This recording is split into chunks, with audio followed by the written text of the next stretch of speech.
In today's business world, change is the only constant, and mastering transformation is the ultimate key to success. Welcome to Shift and Thrive. I'm your host, Natalie Nathanson. Each week, we'll bring you conversations with CEOs who delve into how they successfully drove critical change in their organization. This show is sponsored by Magnitude Consulting, bringing you the thinking power of a growth consultancy and the getting it done power of a full-service B2B marketing agency. I am thrilled to speak with today's guest, especially because our paths crossed many years ago at Forrester Research, and she is a leader that I have deeply respected ever since. She is a powerhouse go-to-market executive who spent 23 years there, ultimately serving as their global chief sales officer, where she led a team of over 800, grew revenue by 51%, and helped scale the company to a 1.13 market cap. She's known for her people-first leadership style and is an expert at aligning employee experience with customer retention through moments of complex go-to-market transformation. Today, she's bringing that operational expertise to an innovative SaaS platform that helps global enterprises manage and monetize customer education and training at scale.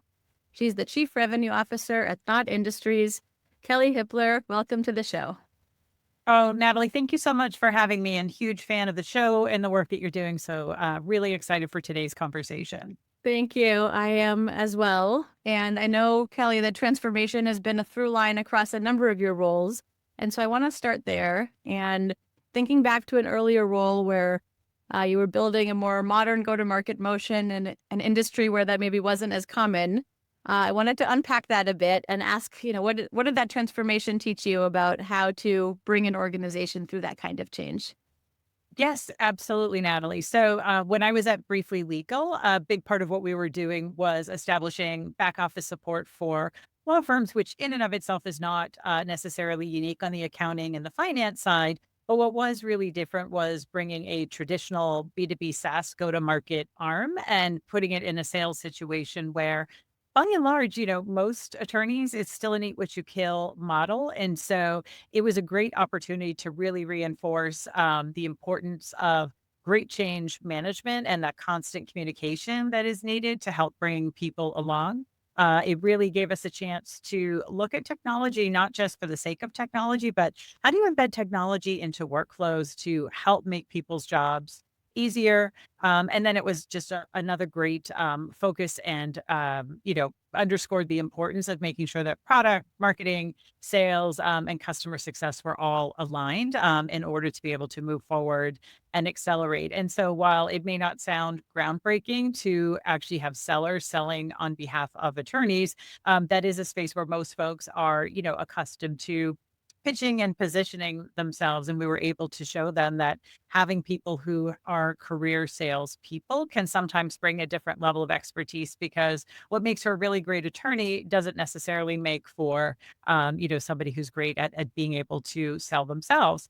And it was also a great opportunity to actually start bringing data into some of the conversations with the attorneys as well. And so there were some beliefs around sort of who the best customers were at the law firms. And by doing some lifetime value and client acquisition cost analysis, we were actually able to show them who their best customers actually were and what the benefits would be of kind of doubling down in those industries and practice areas where you had the highest average spend and lowest attrition rate. So it was just a really good reminder of how those fundamentals can really help to accelerate growth. And when it comes to change management, you just can't reinforce the message enough to try to help bring folks along, both internally and externally.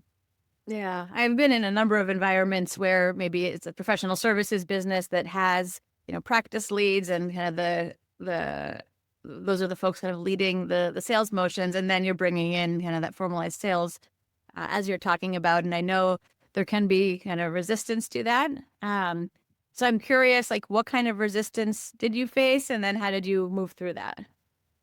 Absolutely. I think that is also a through line through change management. And what I've always tried to explain to folks is you don't have to win everybody over at once, but you find those folks that understand what you're trying to do, want to partner with you. I think it happens a lot with sales overlays as well. And then you work with those early adopters. And as soon as they start meeting with success, other folks will start to lean in and be like, hey, what are you doing over there? How do I get to, join the party? And so instead of trying to win all the hearts and minds at once, by focusing on those early adopters, getting some wins under your belt, and then sharing those with the broader community, I have found is a good way to, over the fullness of time, get people to lean in. I think sometimes folks focus on trying to bring everybody along all at once, and I think that's just not realistic, right? Everybody has to go through a change curve, and they will go through it at different paces, and so leaning in on those early adopters can really help to accelerate the change. Yeah, I like that because it does then create kind of this pull strategy, right? So it's not just feeling like it's being pushed down to people, but they're getting excited and kind of intrigued and interested in getting involved. I could also imagine that sometimes that change maybe doesn't then happen as fast as kind of the executive team would like or anything like that. I don't know if that was the case in this particular circumstance, but are there things that you think of like how to find that balance of creating that pull, but then like when you need to accelerate it, kind of what do you do? Yeah, no, that is a great question, and I do think one of the downsides of that, to your point, is the trade-off with speed, and I think sometimes, when you're in those situations, actually trying to bring some new talent into a particular situation who buy into the longer term vision can also be a really good way to try to help to accelerate change, because I think you do sometimes, unfortunately, get down to there's a population of folks who are just going to forever be resistant to the change. And I think that that creates a challenging situation for management to figure out at some point, how long do you let that tail be and when do you have to potentially address some of those pieces? But infusing some new talent who don't know anything other than the new model can also be a great way to accelerate the change. And would love to also get your thoughts on what you've seen work there as well. Yeah, yeah, and I think that bringing in new talent is a really good one. It brings kind of that new like life and energy in. I also think there's a question for the CEO around kind of when and how much to get involved, right? Because if you he or she does that too early, it is kind of that push down that can create more resistance. But I also find sometimes the CEO is kind of afraid to rock the boat too much, especially if the resistance is coming from some of the strongest kind of SMEs or whatnot. And sometimes that means like the executives rolling up their sleeves and kind of spending more time with the team and talking through it more and highlighting those early wins. Like you said, bring the champions along and making sure that that's not only at the department level, but getting kind of celebrated and recognized across the organization. Yeah, no, absolutely. And to your point, I think, people do lean into and stories do resonate. And I think the better you can tell those stories around the why this is important, how it's going to benefit both clients and the individual, just goes a really long way towards getting folks to lean in. Because as we were talking about as we were prepping for this, human beings, we're wired to be resistant to change. And so you have to go into these change management situations, knowing that you have to create a very compelling reason for somebody to move beyond the status quo, because it is just in the nature for most of us, to want to stick with what we're comfortable with. So we are sort of fighting that bias to sort of stick with what we know and stick with what our comfort level is. Yes, yes, right. So some changes might be kind of easy to roll out on paper, but then when it's the people that Yes, really have to work through to make it successful. I'd love absolutely. to shift a bit from the topic of transformation to talk a bit about what has shaped your view on go to market. So I'm curious if there's been, an experience or an idea that, informed or changed how you think about go to market and creating value for customers. Yes, absolutely. And ironically, because I know we're sort of talking about change and transformation, but for me, I still harken back to a Harvard Business Review article that I got introduced to back when I went for my MBA, and that would be the service profit chain. And really, the high level concept is that the way you treat your employees is how they will, in the end, treat your customers. And I think that's something that has always been fundamental to how I like to lead and manage teams, which again makes sense, right? You're employees are going to spend more time in front of and with your clients, more so than you ever could as a leader. And so if they're not having a good experience with your brand, your organization, they're not bought into the strategy, ultimately that will transfer into the experience that they're delivering to your clients. And so really thinking about your employees as the best lever to accelerate and deliver a great customer experience is something that has always stuck with me. And as much as things change, I do think that's one thing that I continually come back to, because at the end of the day, there is a relationship on both sides. Even if you're selling software or another tool, that trust that gets built over the fullness of time is critical to retaining clients, generating advocates out in the marketplace, and helping to hopefully upsell additional products and services.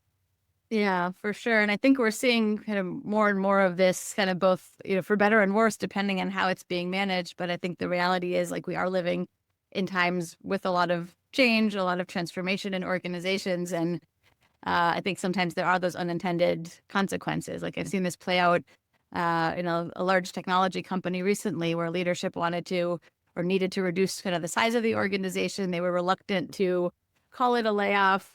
So it kind of happened under the radar, so to speak, but under the radar we know is always still broadcast through LinkedIn, people's posts, things like that. And I think, and then kind of the reduction was supposed to come secondly through attrition. I think the challenge is you don't control who leaves. So all of this to say that there was a lot of kind of downstream consequences of trying to do it in a way that wouldn't frighten the market, but instead I think it became pretty chaotic, and customers are going to feel that, right? And maybe it's not all immediate, but you might get slower response times, disrupted relationships, inconsistent communication, or just like employees that are kind of frustrated. And I think those are some of the things that don't always show up on paper at the outset when kind of this change is being planned out. So I'm curious, like how do you think CEOs should be thinking about kind of the downstream customer cost when they're making these kinds of decisions?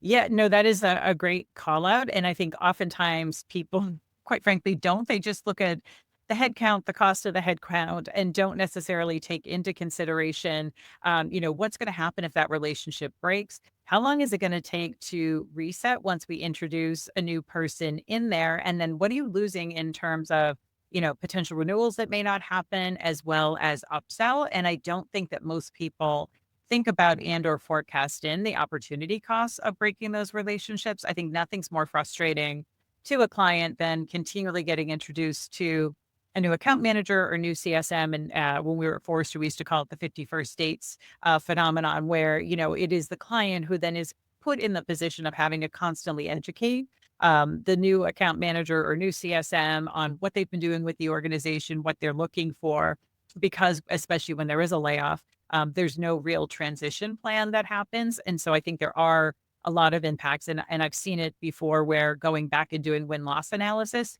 you see that oftentimes accounts where an account changed hands have a much higher propensity to churn than those that don't. And then oftentimes folks don't even think about or calculate in what did we lose in terms of potential upsell by not having coverage on those accounts. But I think if folks really went back and looked at what their attrition rates look like when you've had changes in the support team versus not, that is a calculus that absolutely should get added in anytime you're thinking about an event like that. And I think unfortunately and sadly, most folks just look at the cost and not the potential impact to the clients, let alone those poor individuals who are also impacted as well.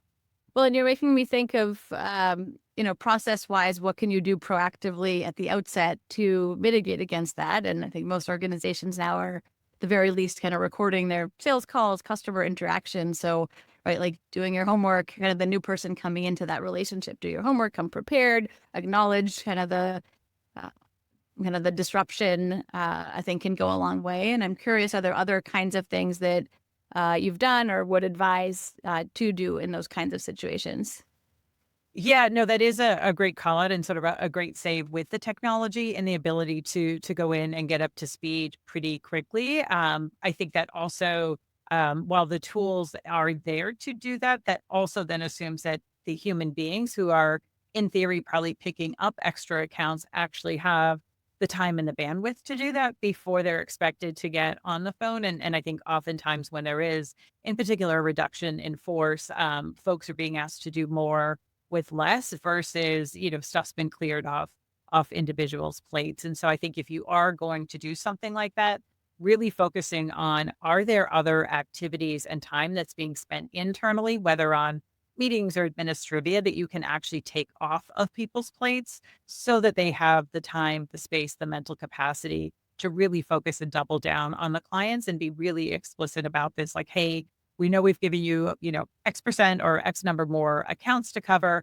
Here's how we're going to make it possible for you to do that within the confines of, however much time you're spending at work versus it just feeling like an additive. And because I know for those folks that are left, oftentimes, you're dealing with survivor's guilt or you may have some resentment there. And again, I think those are moments where that can also potentially come through with a new client relationship. And so really being thoughtful about how do you set those sellers or CSMs up to be able to do that work and do it in a way that rebuilds trust with the clients, I think is something that really needs to be planned out and thought of instead of just, oh, hey, here are 3 more accounts for you to go cover and good luck with that. So Yeah, I like that. And I think those are things very much in an organization's control. And, as we've said, not always what happens. So I think those are good guidelines to follow.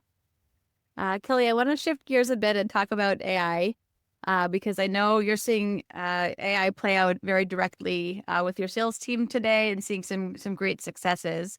So I wanted to start by asking you, like, what's changed the most in how your team actually works since you started embedding AI within the function? absolutely. So AI is really starting to become a game changer. And I think, for the last year or so, I think a lot of it was sort of theoretical and people were starting to lean in, maybe using it for emails and a few other things. And this year and where I'm at Thought Industries right now, Claude has really become a game changer for us. And part of what I love is that we're using some of the same tools internally that we're making available to our clients, which A is just helping with the sales subject matter expertise in terms of being able to position the value. But working with our CTO directly, we've had a number of sales skills that we've been able to create. And so, just one example is a skill that helps with filling out RFPs or requests for proposals. I think most folks know they are the bane of a seller's existence. There's something you have to do, but oftentimes they come in blind. And so your odds of winning are pretty low. And you oftentimes have to pick and choose which ones you're going to respond to. Well, now with the skill that we have, instead of it taking potentially days to complete an RFP, we can get a first pass done within about 15 minutes. And so it allows us to be able to compete in more situations where, we may or may not have a chance, but better than not, at least putting our hat in the ring, but it's not tying up internal resources for days on end to be able to do that. It's also been great just for consolidating information across multiple systems, again, to get a quick snapshot. So if I'm going to join a call, whether it's with a client or a prospect, I can get up to speed very quickly on what's been going on within that organization because it plugs into all of our different tools and can create a really great snapshot. And it's actually been so interesting because I think this is now at a place where we actually have tools that are helping sellers to be more productive, thinking back to sort of some of the initial CRM rollouts or other tools, a lot of those at the end of the day, and reps saw through this pretty quickly, had more to do with management inspection, right? Management wants to see the pipeline, management wants to see my activity. And so a lot of sellers were a little resentful because they felt like it was taking their time away from selling to do administrivia. I think with the AI tools, you're really seeing this pivot where reps are like, oh my gosh, this is helping me to be smarter, to do my job more effectively. And my account executives actually have a weekly standing meeting now where they just get together for a half hour. They all share what they're doing with AI and sharing best practices so we can then take and replicate those across the team. And I think oftentimes it's been a pull to try to get sellers to focus on enablement, even when tools are made available to them. And AI is one where I think they're actually seeing the value. And when they see the value and they know it's going to help make them more successful, they will leverage the tools in ways that I haven't seen historically.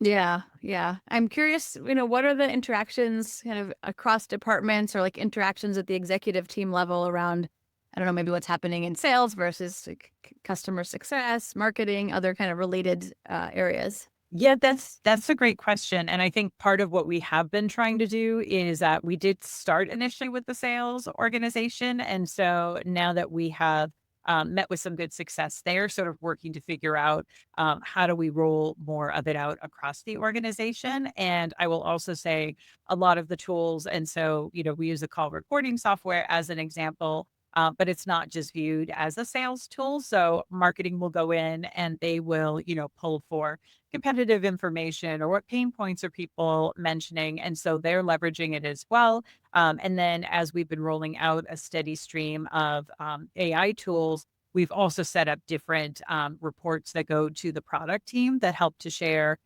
product, mentions of, AI in the product. What are people looking for? What are the use cases? What are the objections? And so we're really using those call recordings as a single platform to really help the go-to-market team get a shared picture and basically the executive leadership team to really get a shared view of what is going on in the market. How are people responding? Because we're now at a point where we've got, launches coming pretty regularly. And so it's helping us to figure out where are things getting stuck. How do we then deploy a tool or some training or something to help either the sellers or our clients to get through any blockers as we continue to roll out new AI functionality in the product itself. Yeah, that's fantastic. I personally think the, call recording data is gold, and I like how it's kind of permeating different parts of the organization and can support the individual themselves in their day-to-day work at the team level, at the executive level. Yeah, absolutely. And again, it's great just to see all the functional areas leaning in, and it really allows us to focus on like discrete client use cases and not thinking about AI as, AI for AI's sake, but it all goes back to like, what problem are we helping a customer to solve and really making sure that we've nailed what's the use case? How's this going to be applied? How does this drive value? And making sure that we've got that messaging lined up from whatever we're putting out in the market, because we know more and more buyers are doing more research before they ever reach out to an organization, all the way through the sales process. So also making sure that folks are using the same words, describing things the same way, and understand the value, I think is becoming table stakes that you have that same messaging from marketing all the way through the sales process to what's being delivered to your customers. Yeah, I want to talk a little bit about a different facet of the sales side with AI. And you had mentioned this when we spoke previously. You're finding kind of a bigger gap between in some organizations, the strongest sellers and everybody else, kind of seeing that gap widening. I'm curious, kind of why you think that's happening, and what do you think it means for how to think about sales talent in the current environment. Yeah, absolutely, Natalie. And think what's so fascinating is as these tools become so readily available, because, you've got these SaaS tools and so many different ones that can help at different stages in the process. What you start to see are some folks that just rely on the tools. And I would almost say do sort of a set it and forget it, where they're quite honestly like not even really thinking about what they're doing. It's just, oh, let me set up a sequence or let me, spam or hit these people versus those folks that are really thoughtful and trying to do personalization at scale and saying, how do I leverage these tools to become smarter around, who I'm reaching out to, what their likely problems are, how my product or solution might be able to help them. So you can come in with a much more tailored and thoughtful conversation. And I think we can all see it, right? I just don't even want to know how many emails you probably get a day, but you can see the ones where at least there was an attempt to research something about the work that you're doing, et cetera, versus the automated ones that come in, oftentimes with still dear first name, that, reference the other product and nothing to do with you, that are wholly generic, that are such a turnoff versus who's really using the tool to become smarter and be more thoughtful and have a great outreach with somebody. And so I do think that that is going to make it so much more clear to prospective customers about, who's curious about your business, who wants to help you to come out of this with a win, versus who's just trying to sell their own product. And so I do think as these tools become more prevalent, that gap is going to become even wider as we move forward, and would be curious to get your take on that. I think the thing I always think about is, and I say this a lot, that now to work with these tools, people have to have a more critical eye than ever, whether you're in sales, marketing, and other roles, because it's easy to see something that kind of looks good on face value or kind of be tempted by kind of the efficiency. And I think the reality is in some cases using the right data, like and kind of early kind of drafts of text or things like that might actually ultimately take you longer, but you're getting to a much stronger kind of product or byproduct. The thing I think about is that happens naturally for some people. And I think culturally, like you can support that in the culture of kind of the team, the department. But like, can you train it in somebody or incentivize it in somebody that where that doesn't come naturally? Um, and we have a very small team, so I've been very fortunate that everyone is kind of very kind of excited and invested and all of that in kind of doing this right. But I think it's harder kind of the larger the organization is. And I'm curious if that's something that kind of you've grappled with, and do you find are there other ways, I guess, to incentivize kind of having that critical eye and bringing that judgment in where it's not happening naturally? Yeah, no, that's a really good point, and sort of my philosophy and approach, and it's been the same internally for sales as what we've rolled out to our clients is, always wanting to get eyes on something before it goes out. And so making sure that there is that step where a human being is supposed to check something. And to your point, some of them may, some of them may not. The hope is that the sellers do take the time to do that and to personalize. But I really think it's important that you set that expectation that, somebody should be looking at something before it goes out to a client or a prospect. And we sort of have taken the same approach and philosophy with the Claude skill that we created for clients to be able to create and update their customer education content where they still always get to check the draft before anything gets published. So nothing gets published to their site without somebody giving it a thumbs up. And I think making sure, especially at least for now, that human inspection is still part of the process helps to prevent unfortunate situations. On the downside, of course, it does rely on the humans to not just, hit the button and let something go. But I think that you'll pretty quickly figure out, who those individuals are by looking at things like their response rates back, et cetera, or their success rates, conversion rates will probably pretty likely point you towards who's putting quality product out there versus who's just hitting send. Hey, this is Natalie, your Shift and Thrive host. After chatting with lots of CEOs, one thing is crystal clear. Leveling up your company means having a killer go-to-market strategy. That's what my crew at Magnitude Consulting does every day. If you're trying to step up your marketing game, whether it's strategizing, accelerating your pipeline, expanding into new markets, or getting into AI and automation, let's talk. No pitch, no pressure, just good conversation. Visit shiftandthrivepodcast.com/Natalie to schedule a time. Can't wait to connect. Yeah. I'm thinking, in the marketing world, like there are some shifts in kind of what we're looking for when we're looking for a new hire and kind of the expectations for the role. And I'm curious if that's translated for you on the sales side. And are there any things that you're looking for differently in a seller today that maybe you weren't a few years ago? Absolutely. I would say probably number one on the list is curiosity. So, who are people who are naturally curious? Because that plays into, who's going to want to learn about new tools and ways of doing their job better. And I think curiosity is also really important with um, finding individuals that actually will be willing to and want to understand the client's business and then what are the problems that your tool or service help your client to solve. And so, especially going back to when I started selling, like that would not have made like probably the top 20 list of what folks were looking for going back to the old sort of boiler room days or Wolf of Wall Street, take your sales, stereotype movie of choice. But I do think, having that curiosity, having empathy and really understanding that when your prospective clients are evaluating your tool versus somebody else's, like these are career making or breaking bets that folks are making, and really understanding what the impact is going to be for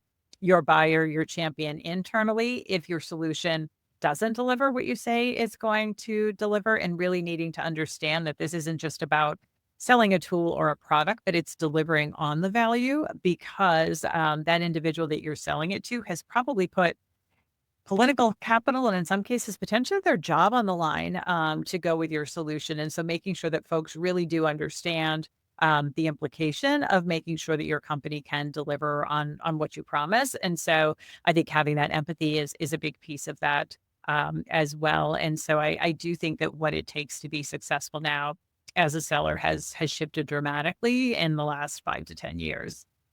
Yeah.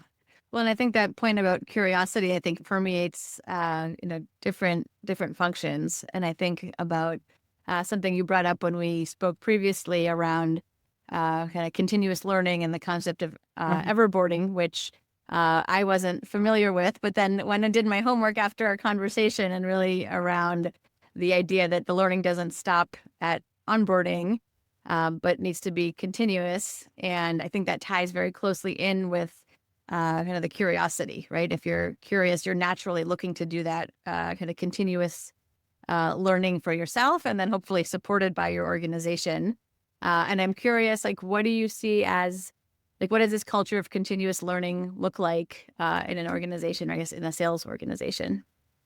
Yeah, absolutely. And so, to your point, I think a lot of the focus of enablement work historically has been on new hires, right? Like, how do we get these new hires in, get them onboarded, and try to get them productive as quickly as possible? And a lot of that focus sort of came at the neglect of training managers on how to manage, which is completely different from selling, as well as, helping your sellers to become even more proficient. And I think that there is just so much change right now going on in the marketplace that needing to have an enablement program that really tackles both of those things is just critical to making sure that folks are staying up with the tools and technology, your product changes, what's going on in the market, the changes in buying behavior.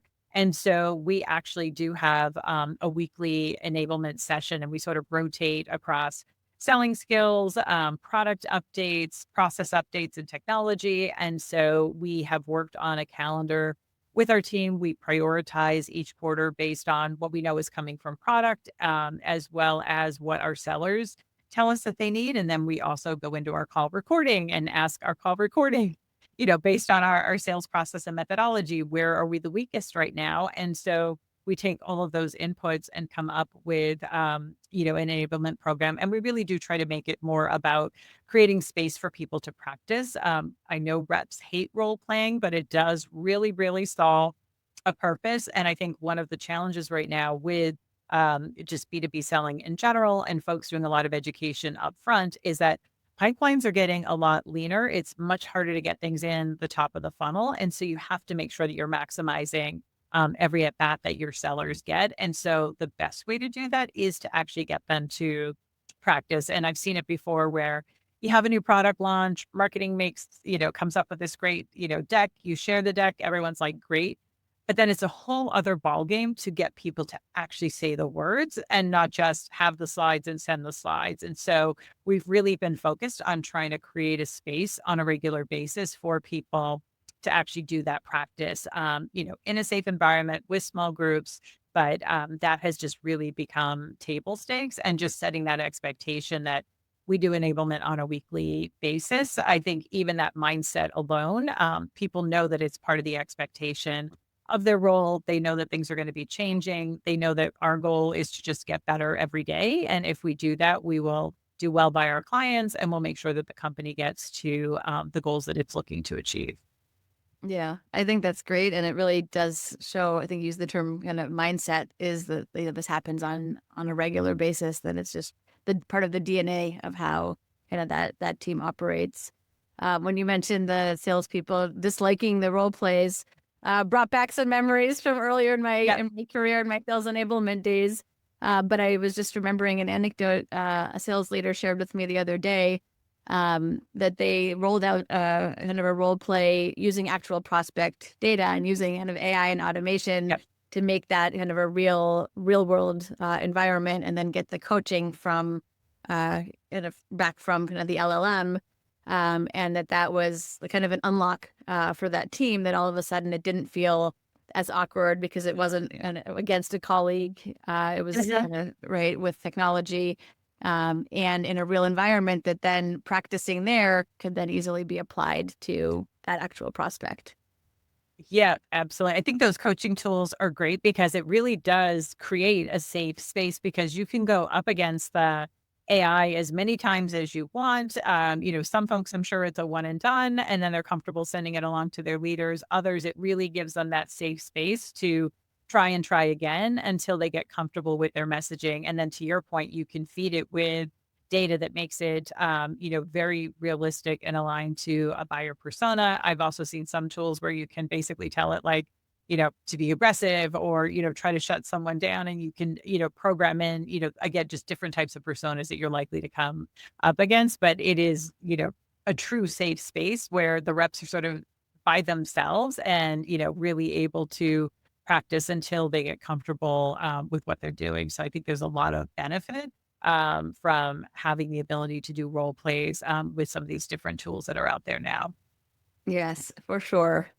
I want to shift gears a bit and talk a bit at the CEO level because I know you've worked alongside a number of CEOs over the years, and wondering if there's something you wish more of them understood about what it takes for go-to-market to build sustainable growth.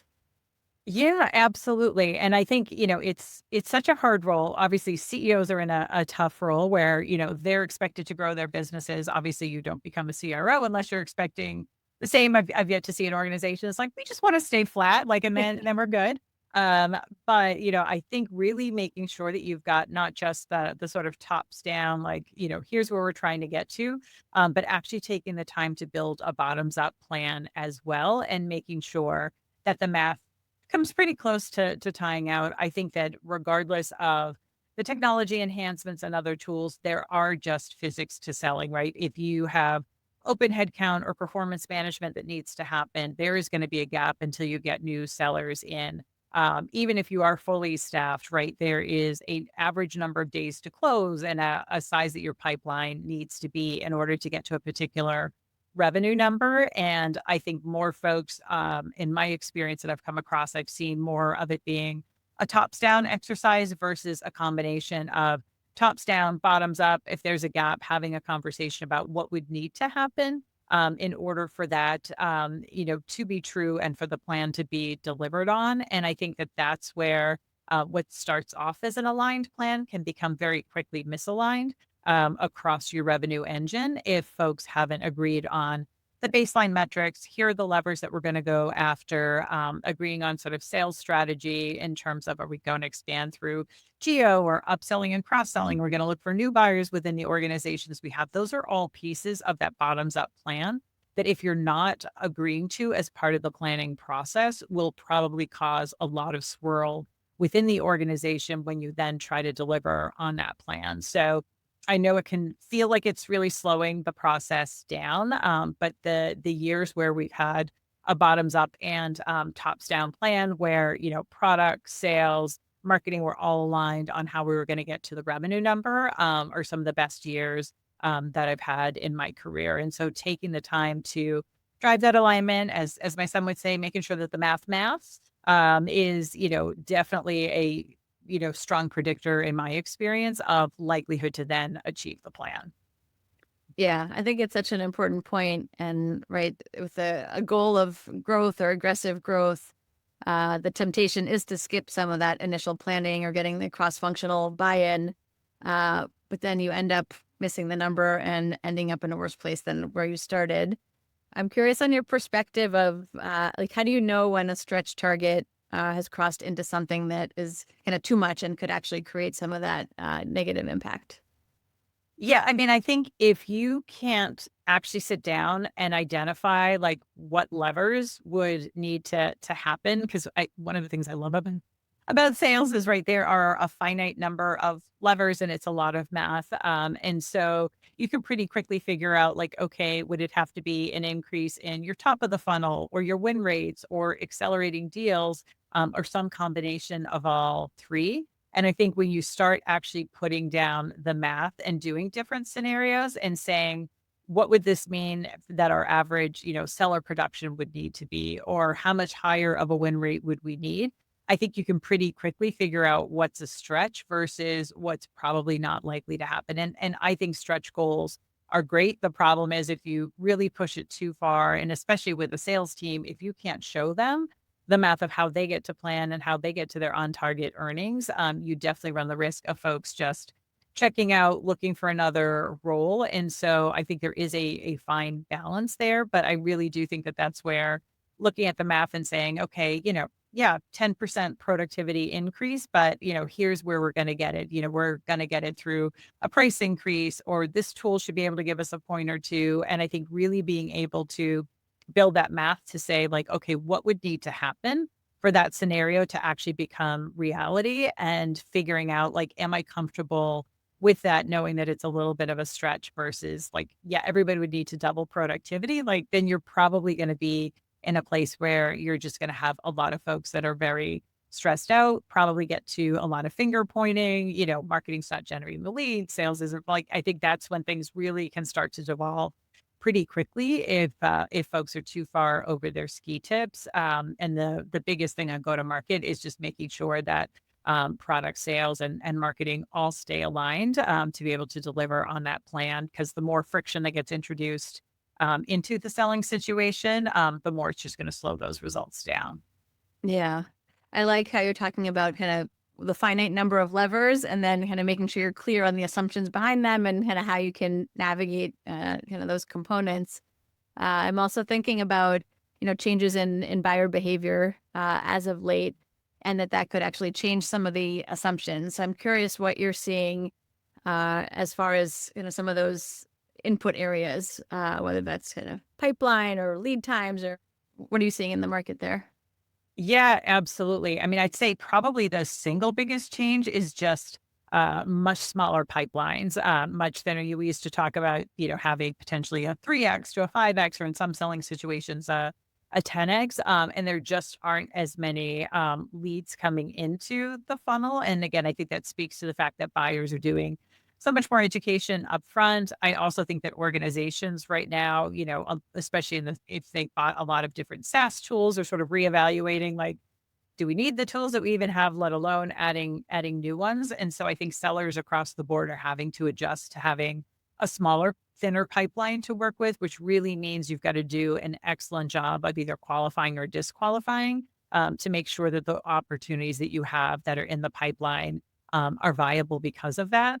I think the other thing that continues to increase is also the number of stakeholders that are involved in a purchasing decision. And so one of the things that I've also seen is that sellers who don't know how to be multi-threaded in an opportunity oftentimes will wind up with a surprise further down in the process, because they've only been working with one individual within an organization, oftentimes taking them at their word that they are, the decision maker, or they hold the budget, only to find out it's actually, somebody else a couple rungs up the ladder who they never got visibility to in the sales process. And so, definitely managing a smaller pipeline, which necessitates needing to make sure that you're multi-threaded within accounts. And then also just seeing average cycle times slow down, and really working to figure out what you can do to try to accelerate those as you go forward. And I think some of those things do go hand in hand. I think if you can get to the economic buyer, and this is something that we're working on more quickly in your process, you're going to be less likely to get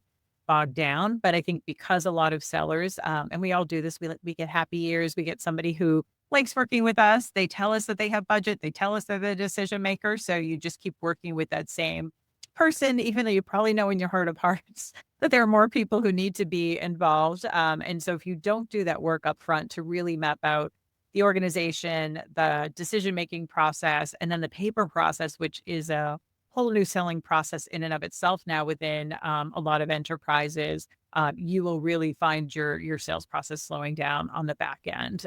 So I think those are a couple of things that we've definitely been coaching our reps to be ready for and to respond to. Yeah, yeah. I think those are important ones to keep an eye on, and ones that I think a lot of us, even those kind of outside of sales, have experienced and understand. But then making sure that that's kind of in the day-to-day practices in the sales organization is what's most important. Kelley, this part of the conversation, I could keep asking you for your perspectives for hours, but wanted to shift gears. And before we wrap up the conversation, ask if there's a piece of advice that you've received or consumed that's really impacting how you lead today. Absolutely. Well, I think the thing I would say to leaders out there is that AI in particular is something where you have to lead from the front. I think that there have been moments in time, and I will fully admit, there were times where we would procure a piece of software and, enablement would sort of handle rolling it out to the teams and maybe didn't roll up my sleeves and figure out how to use it and maximize it myself.